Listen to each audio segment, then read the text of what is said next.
harassed by demons. They say I'm not good enough, speaking lies to take my freedom, telling me my time is up. I feel lost like a melody that's looking for a song.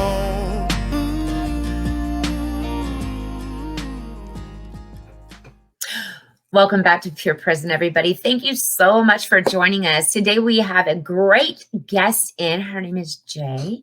She is with Leaderhelp. You can look it up to get some more information. They have a wonderful Facebook page, and we are going to be speaking with her. So I'm going to go ahead and bring her into the studio now. And hi, how are you today? Hi, I'm doing so well. I'm so happy to be here. Thank you for having me. Oh my gosh, you're welcome. This is so interesting to me. Let me go ahead and do this. I want to put this ticker on the bottom. When I was told about Leaderhelp, and actually I just came across you on Facebook, and then a mutual friend had said, hey man, I spoke to someone. And so I, of course, looked it up, and being a survivor of this, it was very interesting to me. So I would love you to introduce yourself. Tell us a little bit about Lita and how you got involved. Yeah, so Leaderhelp is a big company. We have a lot of different things going on. It initially started because they wanted to create one of the first at-home sexual assault kits for people to use, because we know that the current system doesn't really work well. There's a horrific backlog. The system isn't always the best for people of color. So there's a lot of layers to that and why this was created. In addition to that, though, we recently created the Holistic Services Department, which is the department that I am the director of. And that came out of necessity for mental health resources for people who have also experienced this and who are coming to us. So in that, we've started to create healing circles for anyone who's experienced sexual assault. We have different kinds of groups. We have ones that are based just in like art healing, music healing, dance, poetry, yoga. And then we have like specific groups that do a little bit of everything, and they meet with someone who has a background in like kind of talking about sexology and sex positivity, because we also want to help people kind of feel empowered and really connect to their bodies again, but also give them a little bit of time and experience with different healing mechanisms like art and music, because we know that for some people just talking about it isn't enough. So it's really helpful to be exposed to these different healing mechanisms, because that helps in that process. So then you have like this toolkit of healing mechanisms almost that can help you in your journey, because it's not linear and it takes a lot of time. So that's the first part there. We also recently just started we're working on creating a group that will be launched soon for people who've actually caused sexual harm. Because one of the things that we've seen a lot is that the people in our groups don't want the people who've caused them harm to go to prison or to go into any of these systems that aren't really helpful, because we know that a lot of times like punitive actions don't actually make people change. What helps people change is when they fully understand why they've caused harm. And a lot of the times the people who are causing the harm are also people who've experienced it. So we want to give them a space to be able to really like get to the root of that and understand why this has happened, so that in the future they don't recreate these same patterns. And it's not to excuse anything that they've done, but it's to give them that space to not continue perpetuating this harm going forward. Wow. I have so much to say too. I mean, I love it. And I don't know if you've had a chance to look, but a lot of what I talk about deals with trauma, because I came to the understanding through cognitive behavior and therapy that is what helped me. And it wasn't talking about it, it was just learning how to change things in my head, because talking about it is something I never did. I stuffed it, and I stuffed it for years. So the cognitive behavior therapy and letting people understand about the traumas that they've endured, possibly learned traumas from someone else in their family that have been passed down. And they're kind of victims themselves. And yes, not to excuse their behavior, but everybody needs rehabilitation and restorative justice. I believe in hope. I believe in second chances. And I love this. Now, I wanted to touch on something you talked about. It was at-home test kits. Now, I've got a couple things. I'm being a devil's advocate too. How does that work? Doing at home and knowing that this is really what's happened. You understand? How does that how does that work? I'm really interested. Yeah. So the at-home test kits aren't necessarily meant to completely replace test kits in general and testing that people get after something like that happens. It's more so to really reach the people who typically don't have access to that in the first place, the people who can't make it to the hospital. In certain parts of Alaska, you would literally have to take a plane to go to the hospital to get an exam after something like that has happened. And for people in undocumented communities and other places, a lot of times there's also just a lot of shame and guilt that people feel. So then they never go in the first place. And that was my situation as well. So this is really meant for those people. And it's not necessarily just like a kit that you do whatever with, like there's a whole process with it. So they're working on an app right now. And over the pandemic, actually, they just had 2 cases. I believe one was in California where an at-home kit was used. And what happened essentially was there was a chain of custody. A police officer was outside of the house. There was a sane nurse who was on a virtual camera with the person who was doing the exam. And then it was collected immediately and it was brought. And that was something that just happened. So our process would be a bit similar to that. We wouldn't necessarily have a police officer involved in it, but we would have the app, and basically it seals as soon as you finish using it. You can take it with the same nurse, and that's a choice that you make. If you do want to take it with the same nurse, obviously that helps a lot more with like everything else in all of this. But we've worked on creating all of those things so that it would be more useful and that it can be considered more true. But ultimately, like, we aren't judges or jurors or any of those things. So admissibility is something that happens in court. But we have worked on setting up all of those things, and it has happened twice at least during the pandemic. Wow. Okay. Because, being formerly incarcerated, that kicks into my head, and I know that men would ask that immediately. Wow. So I wanted to ask that. Now, still speaking on, and I have a couple of things about the discussion that went on. They discussed, there's a movie called Test Pattern. Doggone it if I didn't try to download that twice today on iTunes before we spoke. I really wanted to see it and didn't do it, but I will review that. But I did get to see some of the discussion that was on your Facebook page. Very interesting topic. And some things you guys hit on that I had no idea that race actually played into it, because in my case, I'm white. And when I did go to the hospital, and it was one of the most horrendous, it was like going to prison. It was invasive, embarrassing, humiliating. I was talked down to. It was horrifying. And I'd like to talk about, I'm white and that happened to me, but what you guys were saying is that race really plays a big part in this. And why? Well, I think there's so many layers to how race plays a part in this. But in general, if you look at, like, there are so many statistics behind this and like studies that have been done, but Black people specifically aren't really believed a lot of times when they go to the hospital and when they go to doctors. Even if they have like regular pains or something, it's usually minimized. So then when they come into the space and after they've experienced an assault, that kind of not really believing them thing happens again. And a lot of times they ask questions about like sexual history and yes. to do with what's actually happened. And I've talked to certain people who've said that, like, the person who was in there didn't even say anything to them and just started touching them again, which is so triggering after something like that has just happened. And it disproportionately affects them, but it is something that affects everybody. And I've spoken to many white people, many people of whatever kind of experiences and backgrounds, and overall it can be a very negative experience. And that's not to say every single experience is the same, but there is a very large amount of people who have had very negative experiences with it. And then those stories are told and other people don't want to go after either. Right. And see, and it's such an important thing that needs to be done. But like you said, the shame, the humiliation, the embarrassment, all of it. And then when you do have that preconceived notion of it's all going to be bad, it's even worse. So that was really cool, that these at-home test kits. Now, you also we're talking about, you have the second part coming. Well, let's talk about the healing circles. Let's do that. That's your baby. And I love holistic. Anything holistic, I love it. I will dig it. I try it first.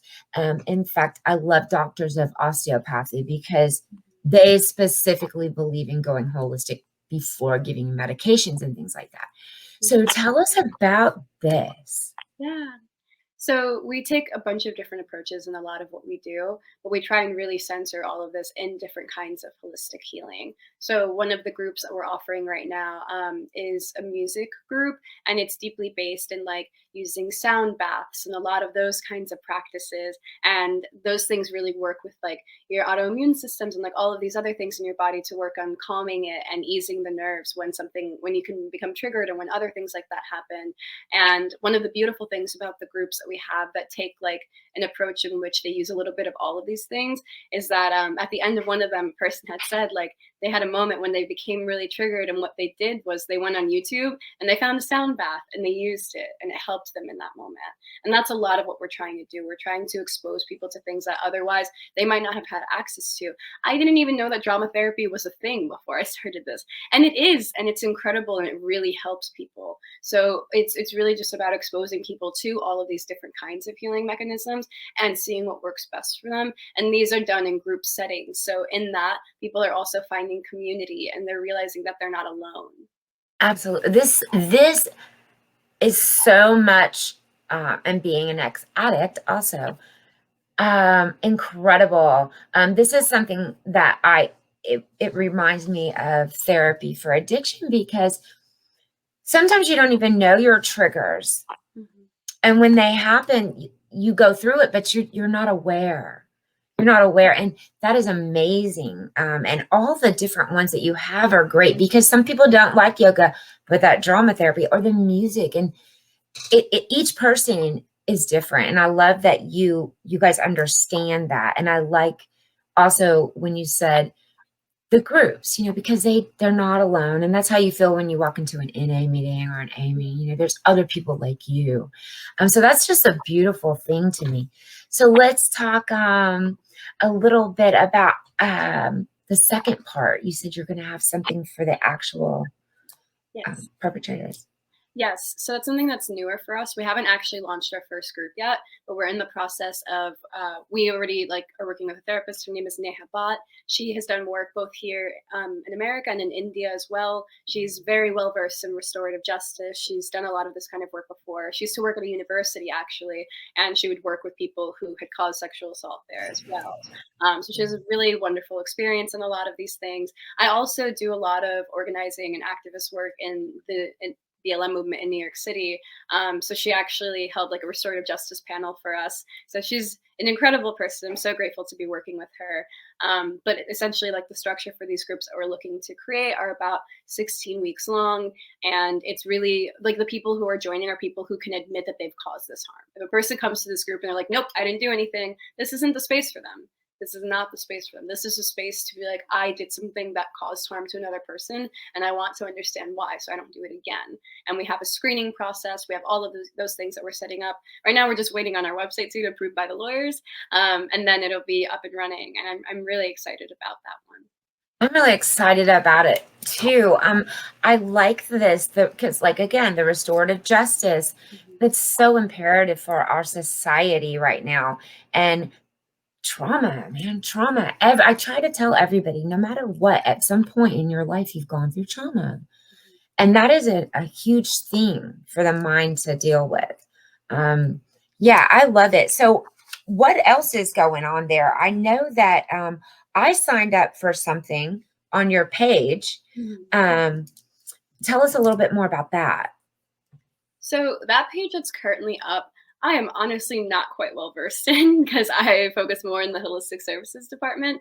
But I think it's more about like our beta and just keeping people updated with what we're doing currently while our official Lita site is being approved so that we can publish it. And then that site will hub all of the other things that we're talking about as well. Okay. Now, you did mention that you're in New York. Where are Leaderhelp? Are there multiple? Are they everywhere? So Lita technically is, it started originally in Brooklyn, and they do have an office there. That's the like official address that we typically use. But at this point, because of COVID, because of a lot of other things, most of the people who work here are kind of spread throughout the US, and all of the work that we do is pretty virtual right now. Okay. So say somebody in our area wanted to reach out. Can they reach out online? How do they get in contact with you guys? Yeah, so depending on the services that they're looking for, the kits aren't actually officially launched yet either. But right now, the healing circles are, and the groups for the people who've caused sexual harm will be soon as well. So if they're looking for that, they can go to lita.co/healing circles, and there's a link to fill out the intake form. And then from there, we would reach out. We would have like a little process where we ask them some questions, answer some questions, and currently those groups are free of cost for whoever needs them, and they're not technically Oh, therapy. So we do have it open to everybody in the US right now. okay. Later on, will they be closed sessions, do you think?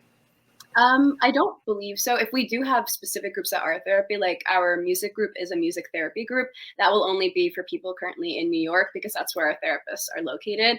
But we want to try and expand that. And we're working on, in general, just creating a list and a network of therapists throughout the US that we can connect people to as well. My goodness. I love it. I love everything about it. I cannot wait. If you have something going on in New York, you let me know because I used to live there. I got plenty of friends. No. Is there anything else that you would like to share with us?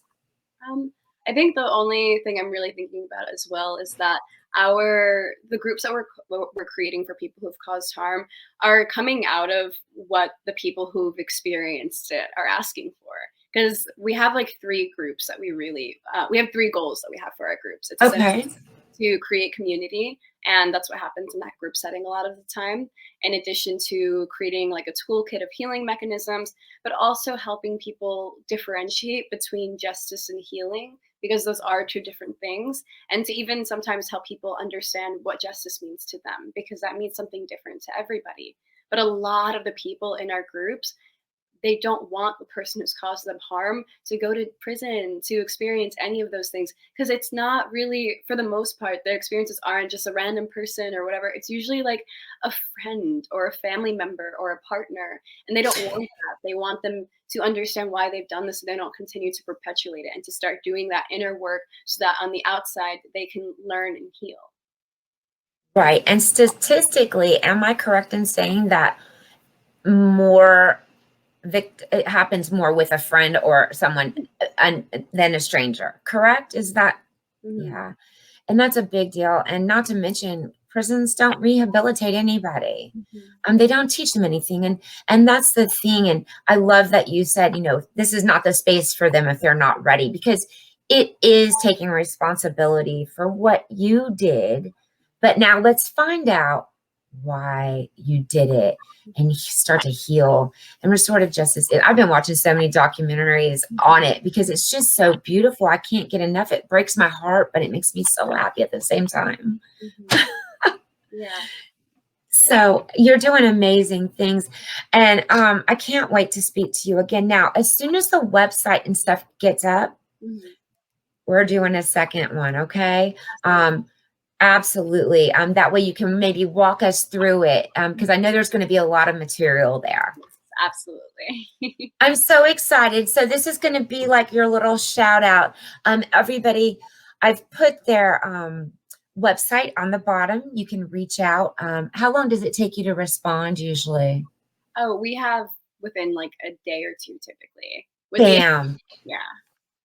Perfect. Thank you so much again for being here today. I appreciate it. Look, well, I'll be texting you. So, That's all right. Thank you. Well, guys, that is what we have for you today, and that was Leaderhelp Jay, and she is so beautiful inside and out. She's doing big things. I really support this. If you are a victim, if you have not spoken out, if you need someone to talk to, if you're going through anything like that, please reach out to them. That's what they're here for, and it's holistic. It's healing. It's restorative justice. I know there's people out there watching right now that this is going to touch, and I just pray that it does. So everybody, I hope you have a blessed day. Remember, peace or pain, it's your choice every single day. Have a good one.